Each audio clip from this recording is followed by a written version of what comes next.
Dear God, we love you and thank you for bringing us here together. Whenever two or more are gathered, we know that you are present. Today, we are going into Matthew chapter 20, and there's a parable about the laborer and wages. And we would love for you to give us clarity around what this means about us, who we are in this story, who you are in this story, and what this means for how we should live our daily lives, and thinking about our entrance into the kingdom. We know that the kingdom is not a place that we go to after we die. It is something that is here and now. Luke 17:21. The kingdom of God is within you. And so please help us understand what this really means and how we can apply it to our lives. We will also go into a mother's wishes for her sons and the healing of two blind men. And if there are divine downloads and revelations that we must know from those stories beyond just seeing the story of the healing of the blind men as just another miracle, or what the story of the mother asking for favor on behalf of her sons means for us, please show us the way. We love you and thank you for this time that we have together, spending our first moments of our day with you, plugging in to the most powerful source of all, which is God. Ashe, amen, and so it is. Welcome to another day of New260, where we are reading a chapter of the New Testament every weekday at 8 a.m. Eastern Standard Time. My name is Julian Gordon, and I am guiding you through this particular process. But I'm not here to convince you about my perspective on the Bible. I'm literally just here to be a source of inspiration to make sure that you stay in your word, right? We say that a chapter a day keeps us in alignment with God's way. And I was just doing this on my own, and I decided to invite you into my practice. This is why you are in my bedroom right now, because this is literally where I would do this on my own. And I just know that reading the Bible on a daily basis for me has strengthened me, and I want to help other people do that. And I felt the easiest place to start was actually the New Testament, though there are various books of the Old Testament that I really love, especially Genesis. But I know the Old Testament can be hard to get through. And so I got inspired to start this challenge called New260. There's 260 weekdays in the year, and there are 260 chapters of the New Testament. So it only made sense. So here we are, and we are on our 20th day now as we are reading Matthew chapter 20. And we start off with a very powerful parable about the labor and the wages, labors and the wages. And there's a lot of revelation from this particular chapter. So let's get into it right now. Matthew chapter 20, verse 1. For the kingdom of heaven is like unto a man that is a householder, which went out early in the morning to hire laborers into his vineyard. And when he had agreed within the laborers for a penny a day, he sent them into his vineyard. And he went out about the third hour and saw others standing idle in the marketplace, and said unto them, Go ye also into the vineyard, and whatsoever is right I will give you. And they went their way. Verse 5. Again, he went out about the sixth and ninth hour, and did likewise. And about the 11th hour he went out and found others standing idle, and said unto them, Why stand ye here all the day idle? Verse 7. They said unto him, Because no man hath hired us. He said unto them, Go ye also into the vineyard, and whatsoever is right, that shall ye receive. So when even was come, or evening was come, the Lord of the vineyard said unto his stewards, Call the laborers and give them their hire, beginning from the last unto the first. The first shall be last, right? And when they came, they were hired about the 11th hour. They received every man a penny. So the people who came in the 11th hour got the same amount that the people who came in the first hour got. Okay. Verse 10. But when the first came, they supposed that they should have received more, and they likewise received every man a penny. And when they had received it, they murmured against the good man of the house, saying, The last have wrought but 1 hour, and thou hast made them equal unto us, which have borne the burden of heat of the day, of the heat of the day. Verse 13, and he answered one of them and said, Friend, I do thee no wrong. Didst not thou agree with me for a penny? Take that thine is, and go thy way. I will give unto the last, even as unto thee. Verse 15. Is it not lawful for me to do what I will with my own? Is thine eye evil because I am good? So the last shall be first, and the first last. For many be called, but few chosen. There's a lot there, family. There is a lot there. And you think about human nature and remember that the kingdom does not operate like we operate here in the worldly realm. It is usually the opposite of what we think. This is why the first shall be last and the last shall be first, right? And what you'll first find in verse 7 is that they were saddened by not being able to work. And oftentimes, when we aren't useful and when we aren't purposeful, we are saddened by that experience. And you may have a good job, but the question is do you have a God job? That is the difference. The difference between having a good job versus a God job. And right now, they don't have any activity. They don't feel employed. They feel unemployed. But as long as God is breathing through you, the greatest currency in the world, which is that God given energy, then you still have a God job to do here in this world. Now, the first had to watch the last get paid the same, right? And could have done it, he could have done it the other way around, and the first would not have known. So the householder was very specific in terms of the sequence of how he did it. Because in the way that they came in, the ones who came in the morning, the ones who came in the 11th hour, he could have paid the ones in the morning first, and they would have walked away and they would have never seen the last get paid the same amount, right? And so what this is revealing to me is that if the vineyard is the kingdom or the reward is the penny, you are either in the kingdom or not. You are either in the kingdom or not. It's not about how long you've been there. The only thing that matters is that you are there. You are either on the path, you are either in alignment with God or you're not. It doesn't matter how long, it just matters that you were there. So the reward is actually insignificant. And if you truly valued what it was, then you would be happy for all, not just because you have more. Oftentimes in society, in this world, we base what we have and the joy we have based on having more than other people, right? Working harder than other people, thinking that we deserve more than other people.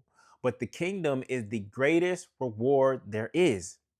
And so, because you recognize it as the greatest reward there is, you actually want as many people to get it as possible. You don't just want to have it and consider yourself in a VIP section, therefore above others who don't have it yet or can't get into the VIP section. You want everyone possible to have that experience, even if they only have it for a short amount of time. And the reality is you should be grateful that you were in the kingdom longer than they were in the kingdom. That you didn't have to go through the sadness of feeling idle, the sadness of not feeling useful, the sadness of not feeling purposeful. The reward is being in the kingdom. And those who got paid for after working all day, laboring on behalf of the kingdom, that is the actual reward. Laboring on behalf of the kingdom is reward, not the penny. And they misunderstood that because their hearts were still connected to the material world as opposed to the spiritual world. Okay. This is very similar to the story of the prodigal son, right? The prodigal son's brother should have been happy that his brother was back, happy that his brother was turning back to the father's house and could have the peace and serenity and the security of being in the father's house. But instead, he was jealous because his brother got a party from the father, who was having a better experience of life that entire time. His brother was in the pig pit, right? And he was right next to the father the entire time. And so he had a great life and he was wondering why his brother got a party when he had never got a party. He had never had a fattened pig killed for him, right? To celebrate. Because he was already receiving the reward by being in the proximity and the presence of the Father. And so, similar to the parable we read about the lost sheep, we celebrate. when a lost sheep comes into the kingdom, right? And gets the same reward that we are getting. That's to be joyful about. But this world teaches that you can only be joyful when you have more than someone else. Even when we teach people or kids how to pray, Thanksgiving, dear God, thank you for the food that we're about to receive because we know there's people who don't have food. No, we don't want to pray like that because that bases gratitude on the fact that other people don't have what I have. My gratitude is based on other people's lack. But in the kingdom, there's an abundance, and this householder has an abundance and can do whatever it wants with its abundance.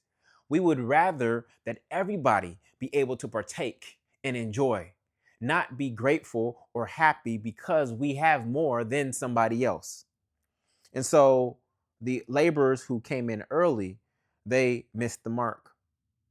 They didn't understand what the kingdom was. They didn't understand what compensation in the kingdom looks like, right?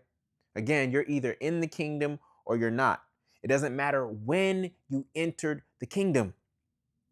What matters is that you are in, okay? The reward is the same, right? And so this is a very, very difficult concept to get because in the world we have these sayings like the early bird gets the worm. And I used to live by that. I wake up very, very early, right? The early bird gets the worm. The early bird gets ahead of everybody else. The early bird is the one who gets the prize. But what if the night owl also gets it? And they didn't work as hard as you. They didn't work as long as you. But guess what? They had to suffer more because you were in the presence longer than they were. But these ER words, longer, harder, smarter, richer, these ER words don't really exist in the kingdom in the way that they exist here in this realm.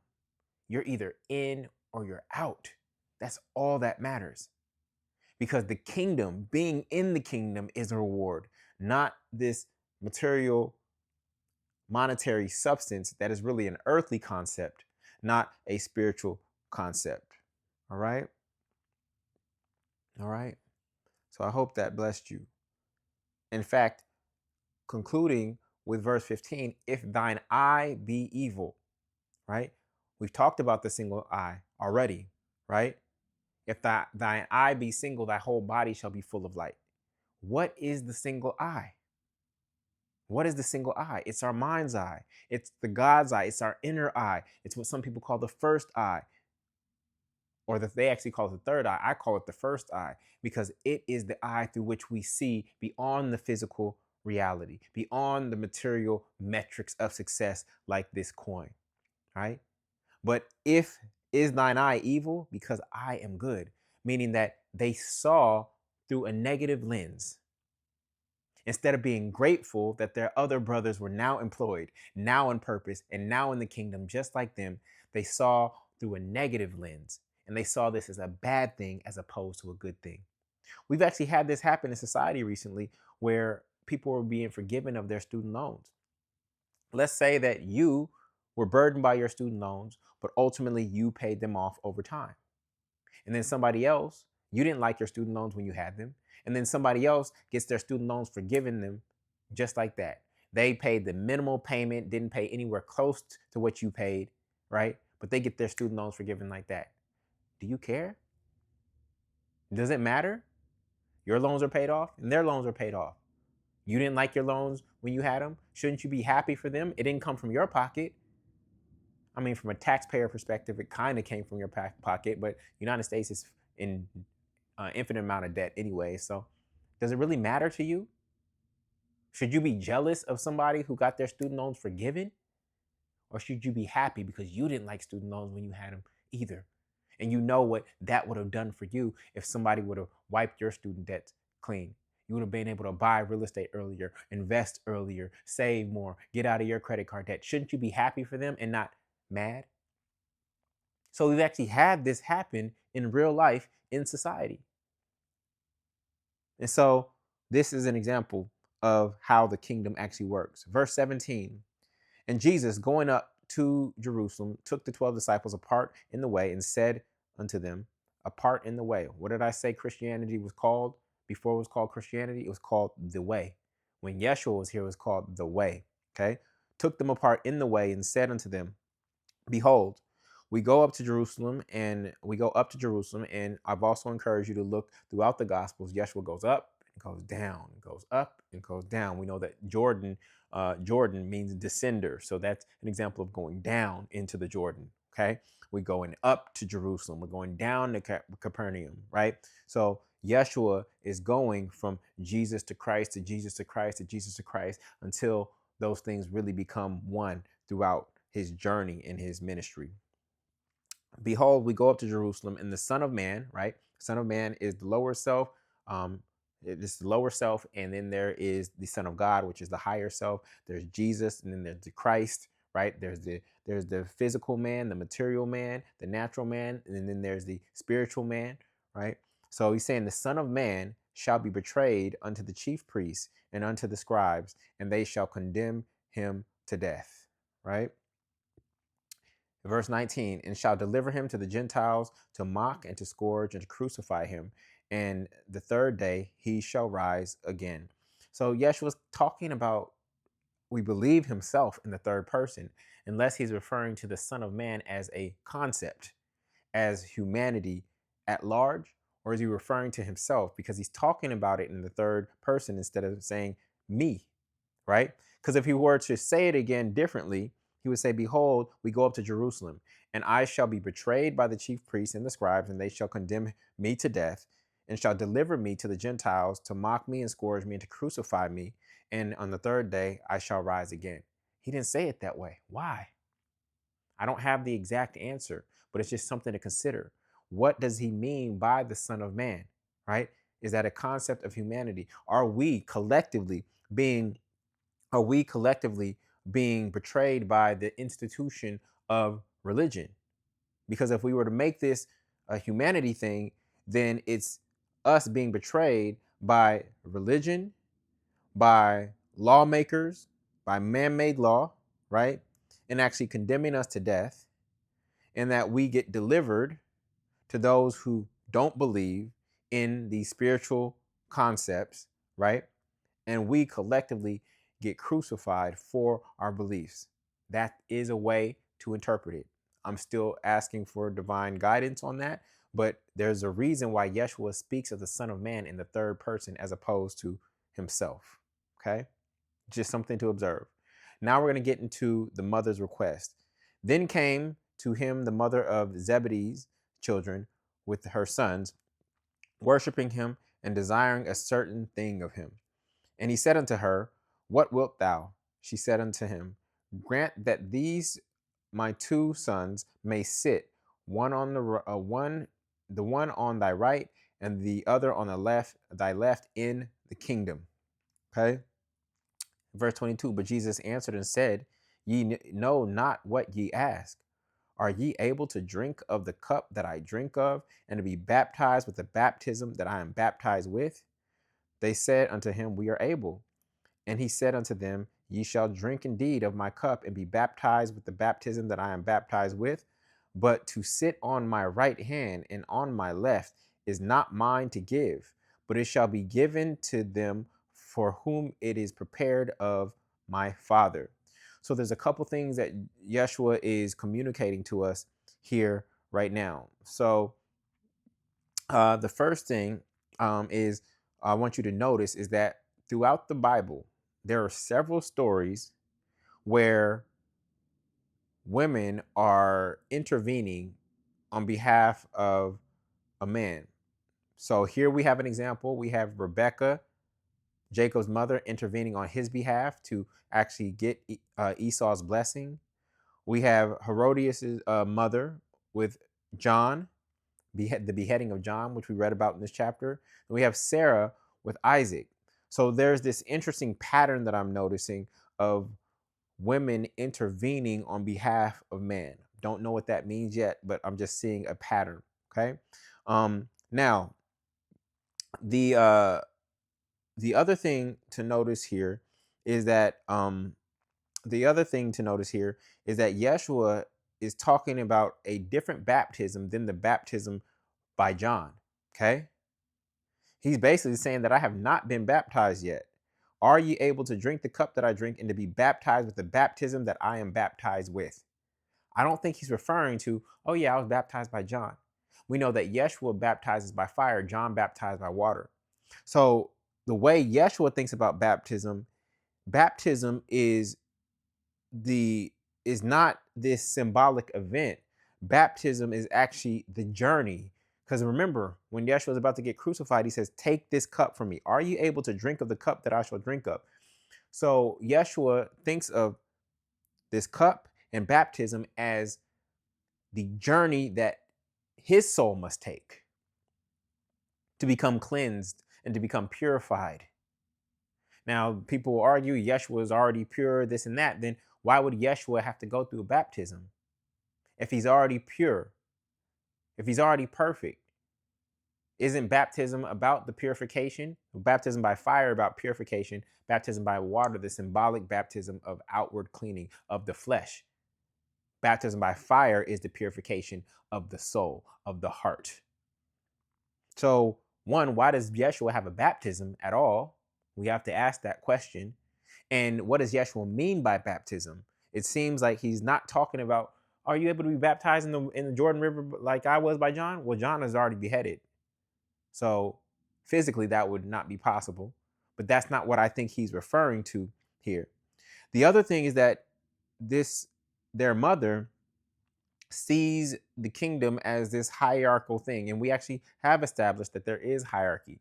We know that John was the greatest among those who came out of the womb of a woman, right? But Yeshua said that John would be the least. The least in the kingdom is greater than John, right? So we know that there actually is some sort of hierarchy in here. And these two disciples' mothers is trying to advocate on their behalf. They think that they are able to drink of the cup and go through the baptism, the purification process that Yeshua is going through, right? And Yeshua says it is granted, right? But Yeshua always also makes a distinction that the Father has the power. He does not have the power. Now, again, we have this notion that I and the Father are one. That's when Yeshua is speaking from Christ consciousness, right? But here he's saying that I do not have that power. So he's indicating that there's some sort of separation between him in this moment and the Father. And that's just something to note, because everybody says that the Trinity is real, and that the Father, Son, and the Holy Spirit, they're the triune, they're one. But Yeshua is saying, no, there's things that the Father can do that I cannot do. So they actually aren't one simply off of this scripture alone. Of myself, I can do nothing. It's the Father in me that doeth the work. Yeshua is indicating that there is a separation, right? There's a separation, that this notion of the Trinity, Yeshua challenges it with his own speech, or he fluctuates in between it, because I and the Father are one says that we are one, right? But what does he mean by one? Does he mean that we're one thing? Because here he's saying that only the Father can determine who sits where. So they aren't one in that kind of sense. I mean, you and your wife could be one, right? Does that mean that you think alike, that you do the exact same things? No, right? But you're one in terms of mission. You're one in terms of vision. You're one in terms of purpose, right? So I think that idea of the Trinity is misunderstood, because Yeshua clearly on several occasions, with the exception of saying I and the Father are one, even saying the Father is in me and I'm in you, right? Yeshua clearly honors the Father, our Father. Why would he say our Father? Means that the Father is all of our fathers, that he's not the Father. So that's a big, big concept that I think just people don't question or challenge or look at critically based on read text from Yeshua himself, right? And that's who I seek to be like, and that's whose word that I follow, right? Verse 24, and when the 10 heard it, they were moved with indignation against the two brethren. I say brethren because I'm Jamaican. It's brethren. In Jamaica, we say brethren.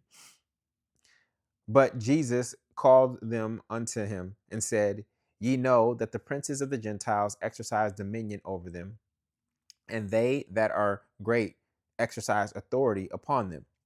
But it shall not be so among you. But whosoever will be great among you, let him be your minister. What he means by that is your servant. So when he says people have ministered to me, it means that he's serving. So your minister, if your minister is not serving, then he's not really a minister. Let him be your minister. Let him be your servant. It gets twisted here in the world. People end up serving the minister, and maybe, yes, maybe there should be some reciprocity. But the minister's primary role is to be a servant based on what Yeshua has said. Verse 27, and whosoever will be chief or first among you, let him be your servant. Even as the Son of Man came not to be ministered to, not to be served, but to minister, to serve, and to give his life as a ransom for many. Key words here: for many, not for all. That's very interesting. Okay? For many, not for all. So if this is a Jewish book, right, especially the Old Testament, does this story apply to all of mankind, or is it specific to a group of people? We know that Yeshua said, I am come to serve the lost sheep of Israel. So is this a specific religious or spiritual narrative and story for a specific group of people, or does it apply to all of humanity? Or is it Paul who now extends this work unto the Gentiles? These are some questions to ask. But back to the two sons, the mother was trying to elevate her sons, similar to how some other mothers had done in the Bible. But Yeshua was saying, you want to serve? You want to be at my right hand? You want to be at my left hand? Go ahead. Get down on your knees, not in that way, and serve. Go serve. You want to be up? Go down. You want to be up? Go down. You want to be down? Go up. Be arrogant and you will get humbled. Humble yourself and you will be exalted. You want to go up? Go down. You want to go down? Go up. Y'all see that? Kingdom is the opposite of what we think. Verse 28, even as the Son of Man came not to be ministered unto, but to minister, to give his life as a ransom for many. So this actually goes to Romans 12:1, where Paul says, present your body as a living sacrifice, holy, acceptable unto God, which is your reasonable what? Service. Your reasonable service is giving up your life, your body as a living sacrifice. We know that Yeshua says, pick up your cross. Everybody focuses on Yeshua's cross. Look what he did, look what he did, look what he did. But Yeshua held up the mirror to us and said, pick up your cross. Everybody says, oh, he's the light of the world, he's the light of the world. Yeshua said, you are the light of the world. Everything that people project onto Yeshua, he holds up a mirror and reflects it back. No, you too. You will do even greater things than these. This is what I'm reading. If you're reading something different, please let me know. Specifically, if you see it in red text. I'm looking at what Yeshua said about us and what he said about himself. And what others have said about him aren't in alignment in many cases with what he said about himself and what he said about us. That is my focus in my studies. Verse 29, and they departed from Jericho. Jericho means place of fragrance or city of the moon. A great multitude followed him. And behold, two blind men sitting by the wayside, when they heard that Jesus passed by, cried out, saying, have mercy on us, O Lord, thou Son of David. And the multitude rebuked them, saying, because they should hold their peace. But they cried the more, saying, have mercy on us, O Lord, thou Son of David.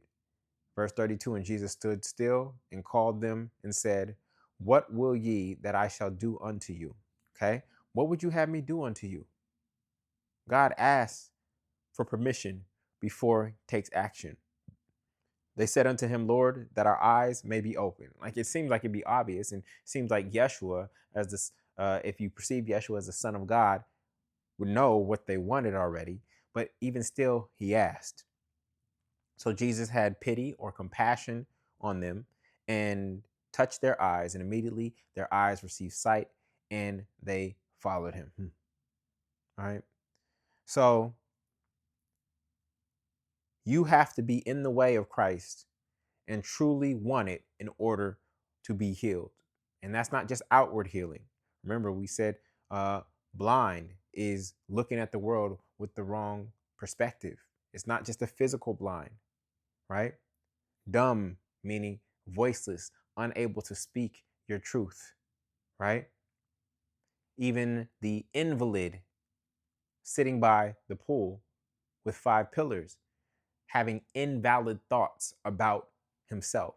So we see this in the physical realm, but we also see it from a metaphysical inward realm of how these stories and these characters are actually playing out inside of us. How Judas, representing self sabotage, plays out in us. How Peter, representing self denial, plays out in us as well.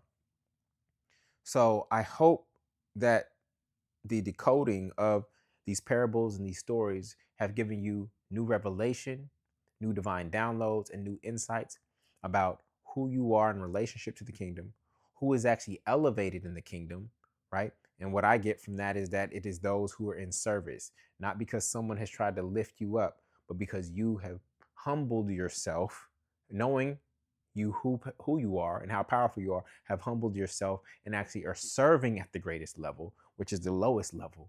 And that is actually what exalts you in the eyes of God and in the kingdom. And that there's no hierarchy in the way that we think about it here on earth. And then finally, going back to the parable of the laborers, it doesn't matter what you get at the end of the day.